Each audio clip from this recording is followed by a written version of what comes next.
Οι άνθρωποι που πάσχουν από ζαχαρόδι διαβήτη στην Ελλάδα αγγίζουν σήμερα το 1 εκατομμύριο. Να ανήκουν σε όλα τα κοινωνικά στρώματα και να έχουμε πάρα πολλούς ανθρώπους που ανήκουν στο κομμάτι της ανάγκης υποστήριξης. Και τι εννοώ με αυτό που λέω?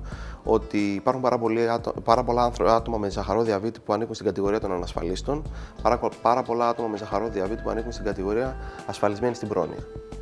Το ελληνικό σύστημα υγείας αυτή τη στιγμή δεν μπορεί να υποστηρίξει αυτούς τους ανθρώπους. Ένα δεύτερο πρόβλημα που υπάρχει αυτή τη στιγμή και προσπαθούμε τα τελευταία 4 χρόνια να επιλύσουμε είναι η δημιουργία ατόμων με διαβήτη 2 ταχυτήτων.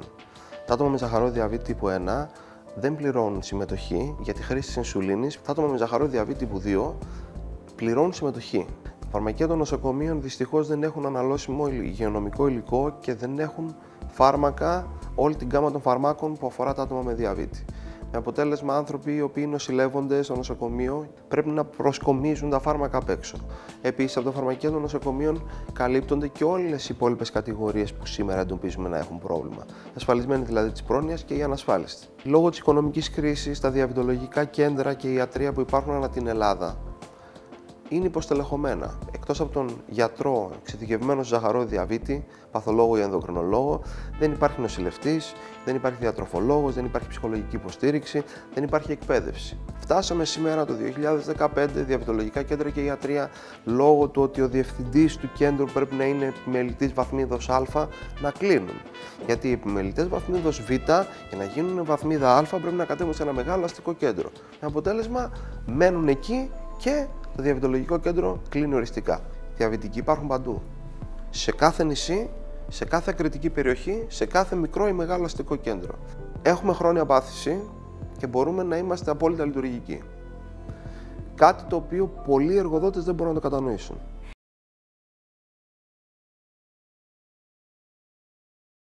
Οι δικές μας πηγές ενημέρωσης για την νόσο είναι οι ευρωπαϊκοί και παγκόσμιοι φορείς. Και είναι δύσκολο, όπως τουλάχιστον μας απαντούν οι κρατικοί φορείς, να μπορέσουν να καταγράψουν όλους τους ανθρώπους με διαβήτη που υπάρχουν αυτή τη στιγμή. Θα μπορούσε να βοηθήσει στο να υπάρχουν πραγματικές ελληνικές μελέτες σχετικά με το λειτουργεί η φαρμακευτική αγωγή, ακολουθούμε πρότυπα εξωτερικού, οι δικές μας καθημερινές συνήθειες μπορούν να προσαρμοστούν σε κάτι για να μας δώσουν καλύτερα αποτελέσματα. Τι γίνεται με την οικονομική κρίση και τους ανθρώπους που πάσχουν από ζαχαρόδι διαβήτη? Ζουν, μπορούν να ζήσουν? Τι πρέπει να δοθεί παραπάνω σε αυτούς τους ανθρώπους?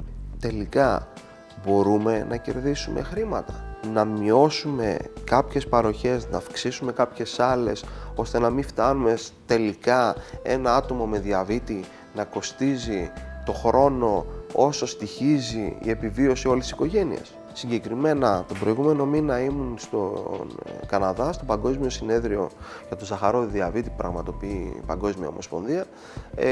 Παρουσιάστηκε ο καινούριος άτλας για το 2015 για το Ζαχαρόδι Διαβήτη με στατιστικές μελέτες, στις οποίες υπάρχει Ελλάδα, αλλά τα στοιχεία είναι ιδανικά απ' αλλού. Γιατί στην Ελλάδα δεν υπάρχει επίσημη καταγραφή.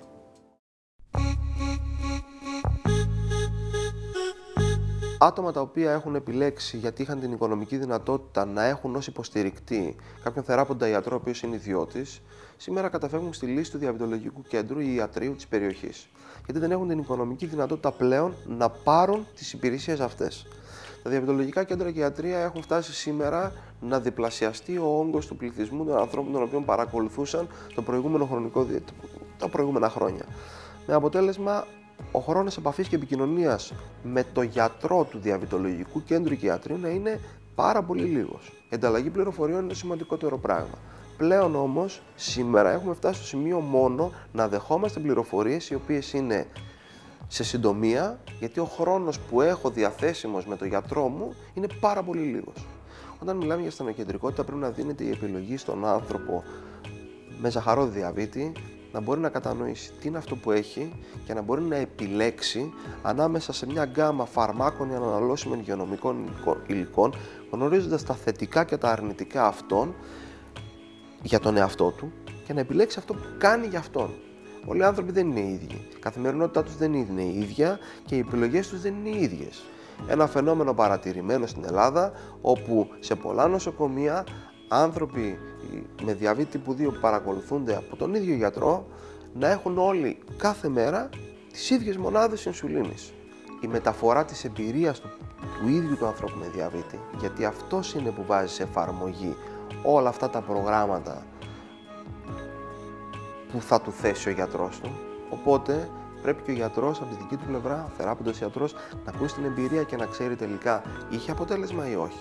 Και με αυτή την ανταλλαγή απόψεων να μπορέσει να καταλάβει ποια είναι η ανάγκη του ανθρώπου που έχει απέναντί του στο να τον κατευθύνει με τον καλύτερο δυνατό τρόπο.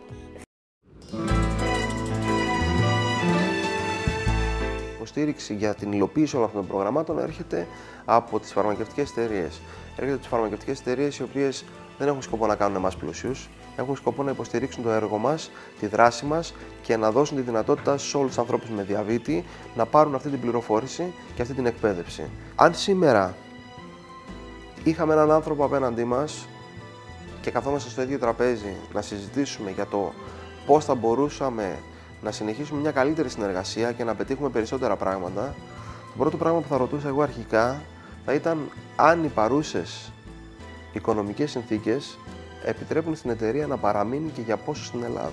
Πέρα από αυτό που θα ρωτούσα σαν δεύτερο κομμάτι θα ήταν πόσο μπορούν να ακολουθήσουν την ασθενοκεντρικότητα και να υποστηρίξουν τη δυνατότητα του ίδιου του πάσχοντα να κατανοήσει ποια είναι η πάθησή του μέσω από τις δράσεις που υλοποιεί ο φορέας του.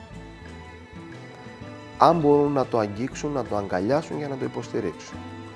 Και ένα τρίτο κομμάτι θα ήταν πώς μπορούμε να ρίξουμε τα ταμπού, να πιαστούμε χέρι-χέρι και να προχωρήσουμε προς το καλύτερο και ο φαρμακευτικός χώρος και ο φορέας ασθενών αλλά και το ίδιο το κράτος.